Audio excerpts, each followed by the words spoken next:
As a child growing up, I played probably 1,000 video games. Like, the list of things that I have delved into and played when I was a young boy spans the oceans. But if I had to narrow it down to at least 10 things that would define my childhood, that was a pretty hard task. So I picked a list of things that span from my, I would say, adolescent years into more of my preteens-ish. You'll notice that a lot of the consoles that I delve into are Nintendo based because that's mostly what my parents would buy. So, I was limited in my options. So if you're hoping for some Xbox 360 or Xbox nostalgia, you're probably going to have to look elsewhere. But please don't click off this video.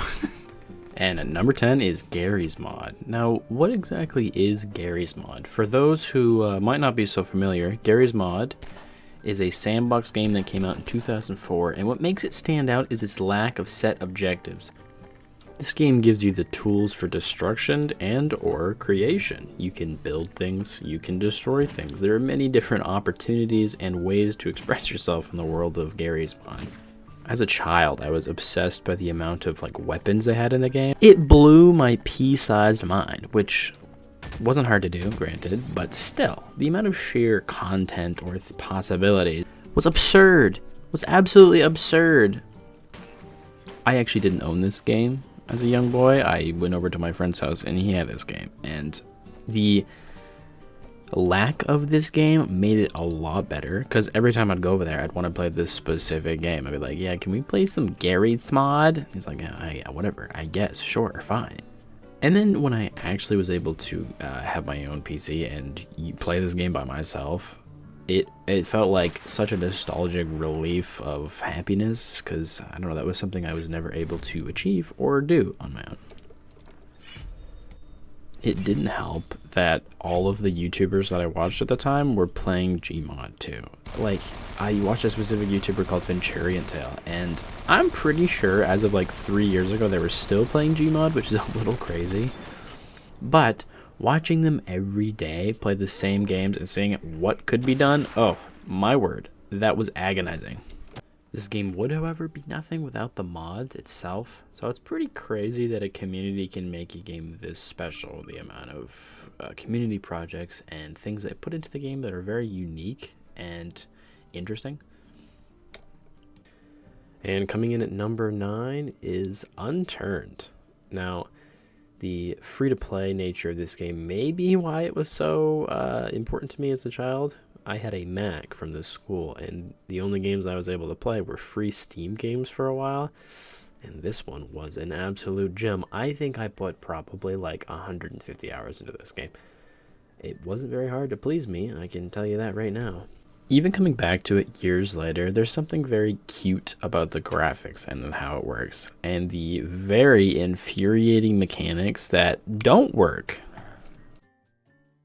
But still, even with all the very annoying clunkiness, which could be misguided charm, I love how many little items there are to use, and it doesn't seem as complex in the beginning, but as you get on, there's attachments for your guns and certain things that make your guns shoot faster or slower.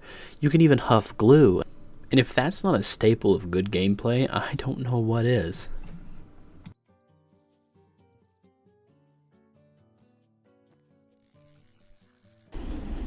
Coming in at number 8 is probably one of my favorite games in the Zelda series besides Breath of the Wild.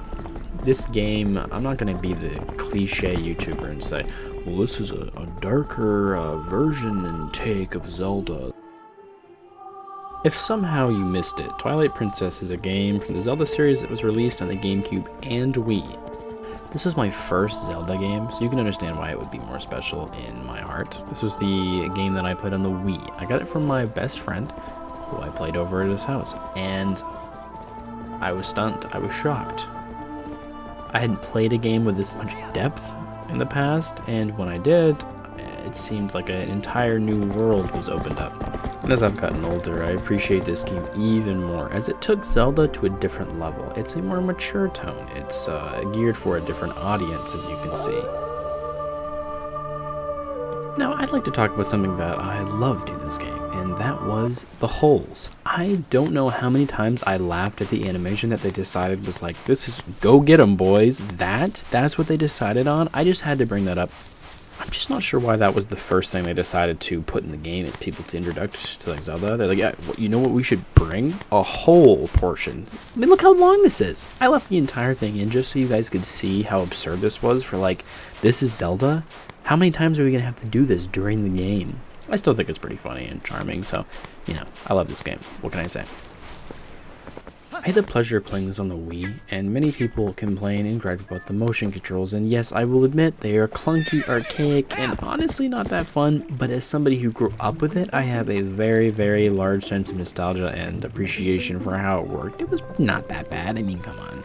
I will say, I'm not sure Nintendo needed to milk it this much to release it on the GameCube, Wii, and then a remaster for the Wii U. It seems a bit like a money grab, but that's just me.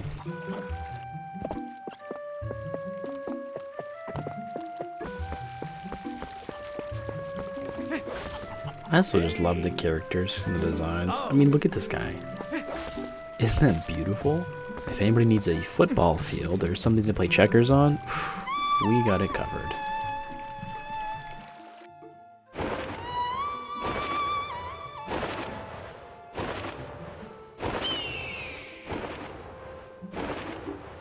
And here at number 7, I have to be speaking to a small audience because who even knows about this game? I loved Go Vacation. It was probably one of the best experiences of my life. It made me who I am today, and I'm thankful for that. I mean, look at this. Doesn't this look like a fun experience? It's all about vacation. It's all about going. I mean, hey, two of my favorite things. Sometimes I kind of think they ripped it right off of like Woohoo Island from Wii Sports, but I mean, they expanded so much, so I don't care. I mean, look at all these fun activities. Surfing, skydiving, squirting.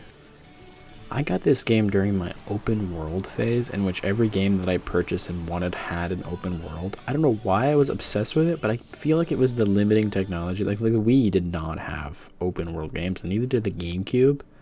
To a degree, obviously they did, but not on this scale. So when I got Go Vacation and I saw that it was fully explorable, I just about lost my mind.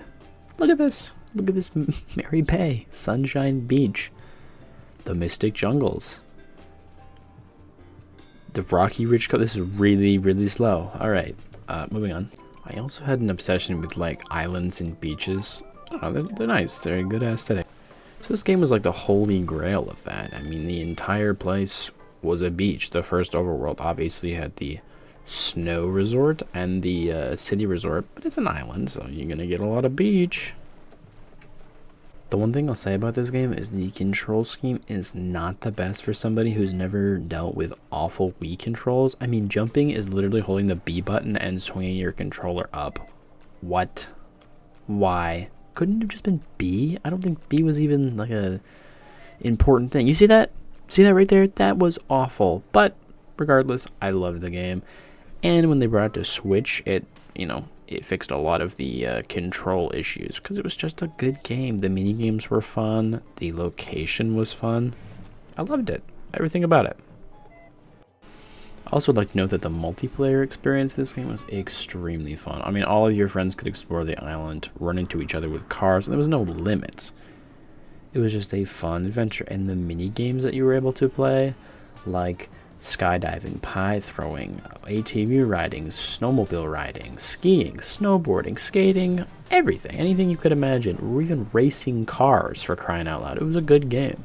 There were so many secrets to explore and interesting areas. I even, during my playthrough of this to record footage, wanted to see if I could find one of the secret areas from my childhood, and sure enough, I remembered exactly where it was. To like jump this ledge up here, and then if you fall down, you fall into a crystal cavern with a treasure chest at the end. It's just all the small little details like this that really made this game super special. If they didn't add these treasure chests or different activities or side missions, I don't think I would have liked it as much. Coming in at number 6 is the game Conduit. It was a great game, came out on the Wii. It was a first-person shooter. I mean, one of the best on the Wii, which isn't saying much.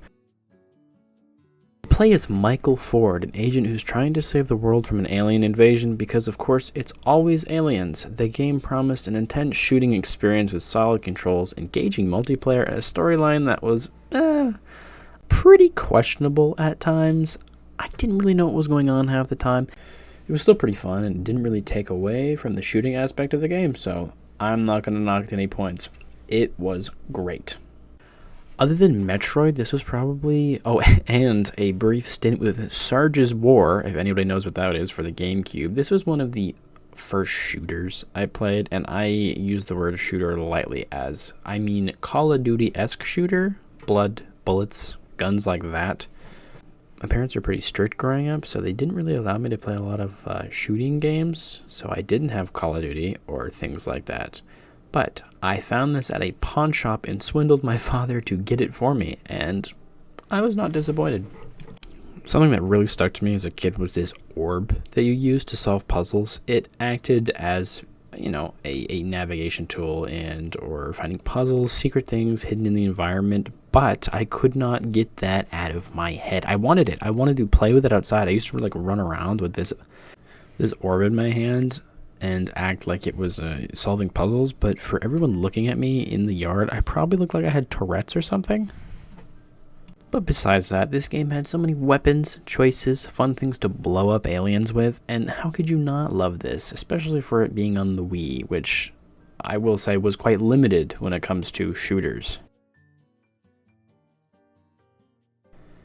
Number 5, the absolute epitome of my competitive childhood with my best friend, Super Smash Bros. Brawl. The amount of times we got into heated arguments about this game is countless. This game wouldn't be special unless I had people to play it with as a young boy. I mean, that made the game. Being able to dominate your friends and practice behind their backs, whew, that was awesome. I loved it. I wanted to crush him. It was also really fun teaming up with the arcade modes to defeat Master Hand. It was so fun. The game ran super smooth too. It was a seamless experience compared to other titles, even though those are absolute classic masterpieces. It was just a different take, which I appreciated. The characters seemed a lot heavier. In later games like Ultimate, they're a little bit more light, fluffy, kind of, you know, they float around the stage, but these guys felt solid. I'm editing this later, and that was such a weird detail to put in the video. I'm so sorry. Number 4 is a game called Doodle God, which I used to play on a web browser. I couldn't find that, but thankfully it's on Steam so I could get some footage. I will say the game now is riddled with microtransactions and tons of way to strip money from willing participants, but the old game used to be classic, fun, and completely free. That's the most important part about this. Again, like I said, a lot of the times I was limited to free games and a MacBook. The main premise of this game is to create new elements out of the existing elements. You start with your basic fire, water, earth, and air, and then you can create steam, smoke, clay, and eventually start building more complex organisms like trains and buildings and skyscrapers and cell phones and even the atomic bomb. This game was just so addicting as a kid, and I really love the simplicity of it, and I still do, even though this isn't exactly the same experience I had when I was a kid with the hint meter and payable energy tokens, whatever those are on the top right. Pretty lame if you ask me. In addition, I do like, though, is the puzzle section in which you are given a specific set of elements and then you have to make a specific item only given those elements, which I thought was pretty fun. It was a unique twist on something old and classic like I used to love. Number 3, Star Fox Assault. I think that this background is hilarious. Do you think this woman knew she was going to be used for a Star Fox Assault cutout in my YouTube video? Star Fox Assault is a GameCube game that, you guessed it, is about a fox. Its main modes of gameplay are flying and shooting on the ground. Most levels start out with a flying segment in which you help your team and fly around the galaxy, destroying whatever is in your path. But my favorite part about this game is the on-foot segments. This was mind-blowing when I used to play it. I don't know if you'll notice it during the video, but during the recording of this, my emulation settings were screwed up, so it kept looking me down at the ground I was playing, which was actually so frustrating. I almost scrapped it off my list just for that fact, but it was such a staple in my childhood, I couldn't do that.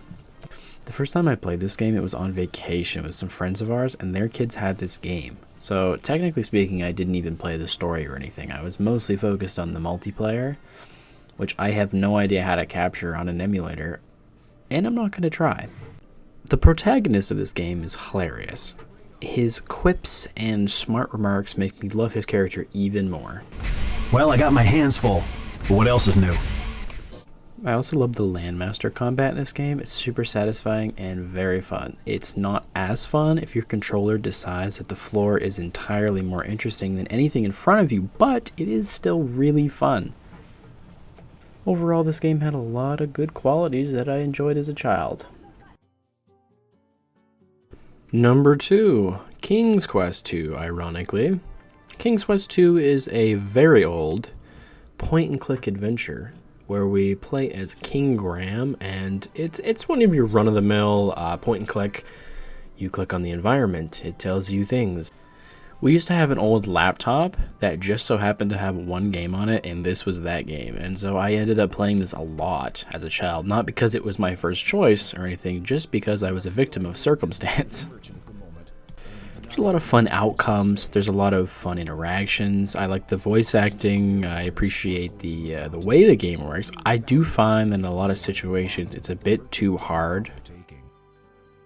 There are some segments in this game, like the ocean segment, where you need to memorize specific paths based on the feedback that it gives you in the game, and it's a little much unless you're like sitting there notepad and paper ready. Like that's not usually how I like to play games. I do love the setting, and I love the creativity they put into this game. I mean, there's a lot of specific parts in the game where they're very clever, or the solutions of the puzzle or something that make you feel like you achieved a lot while playing the game, and I love that sort of gameplay loop. It'll make you click into logs, tree trunks, it'll make you use your sword to cut vines. Certain things won't work at certain times of day. You can click on the doors. Everything has feedback, which I love about this sort of thing.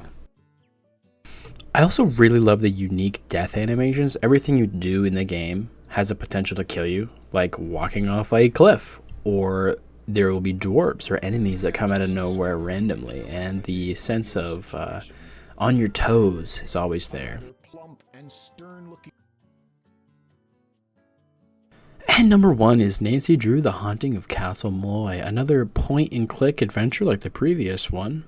This is another game that I fell victim to being the only one on a computer. Actually, my older sister got this when she was very young, and I ended up playing it years later as a young lad. This game finds you creeping around an old castle in Ireland. Supposedly there is a banshee running around, and one of the wedding members got kidnapped, so you have to walk around, solve puzzles, get clues, talk to people. This entire game series is just really special to me due to how my sister used to play them all the time. And then I ended up inheriting pretty much all of them.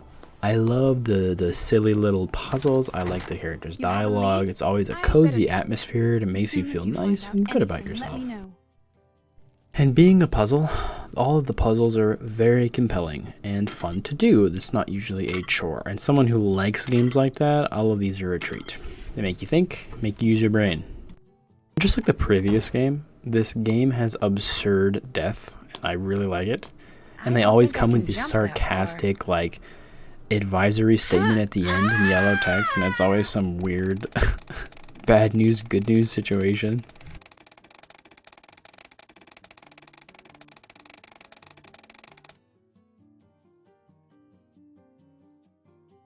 Thank you so much for watching. I really hope you enjoyed this video, and if you'd like to see more just like this, please subscribe and like. It would really mean a lot.